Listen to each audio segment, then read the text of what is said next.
और कवर्धा से खबर, जहां कवर्धा की नगर पंचायत सहसपुर लोहारा अध्यक्ष पद के उपचुनाव में जहां करीब 82% मतदान दर्ज किया गया।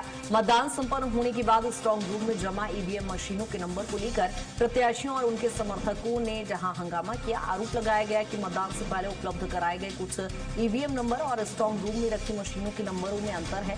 प्रत्याशियों ने निर्वाचन अधिकारियों से नंबरों के मिलान की मांग की है और प्रशासन ने सभी आरोपों को खारिज करते हुए स्पष्ट किया कि संबंधित कोड एक श्रेणी के ही हैं और किसी प्रकार की गड़बड़ी नहीं हुई है। मतगणना 4 जून को हुई है। आपको बता दें कि लोहारा उपचुनाव में जहां 82% मतदान हुआ, लेकिन मतदान के बाद जहां ईवीएम को लेकर हंगामा हुआ है। प्रत्याशियों ने जहां ईवीएम के नंबर्स पर सवाल उठाए हैं। कवर्धा का यह पूरा मामला है, जहां उपचुनाव को लेकर जहां 82% मतदान हुआ है और उस पर अब सवाल उठाए जा रहे हैं। स्ट्रांग रूम में जमा मशीनों पर आपत्ति जताई गई और प्रशासन ने हालांकि गड़बड़ी के आरोपों से इनकार किया है। और ज्यादा जानकारी के साथ संजू हमारे साथ जुड़ गए हैं। संजू, बीते दिन उपचुनाव हुए, लेकिन अब जिस तरह से 82% मतदान हुआ है, ईवीएम पर सवाल उठाए जा रहे हैं। जी, मैं आपको बता दूं कि उपचुनाव नगर पंचायत लोहारा में अध्यक्ष पद के लिए कल वोटिंग हुई, जिसमें लगभग 82% मतदान हुआ।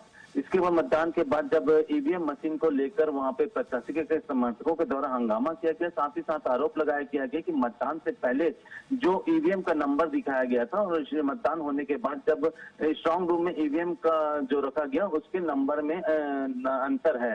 इसी बात को लेकर उन्होंने निर्वाचन अधिकारी से बात की और निर्वाचन अधिकारी ने कहा कि मतदान हुए इसमें किसी प्रकार की गड़बड़ी नहीं है। जो ईवीएम का कोड है CGC और CGCU दोनों ही एक ही श्रेणी के कोड में आते हैं, लेकिन जो कांग्रेस के प्रत्याशी थे, उनके समर्थक थे, उन्होंने आरोप लगाया कि जो पहले ईवीएम का नंबर दिया गया था और जो बाद में जो ईवीएम जो जमा किया गया है उसमें अंतर है। अब देखना ये है कि जांच के बाद ही इस पे मामले का खुलासा हो पाएगा कि कहीं गड़बड़ी हुई है या फिर जो प्रशासन का कहना है कि दोनों ही जो श्रेणी है वो एक ही कोड के हैं। जी ठीक है संजू, बहुत शुक्रिया तमाम जानकारी के लिए।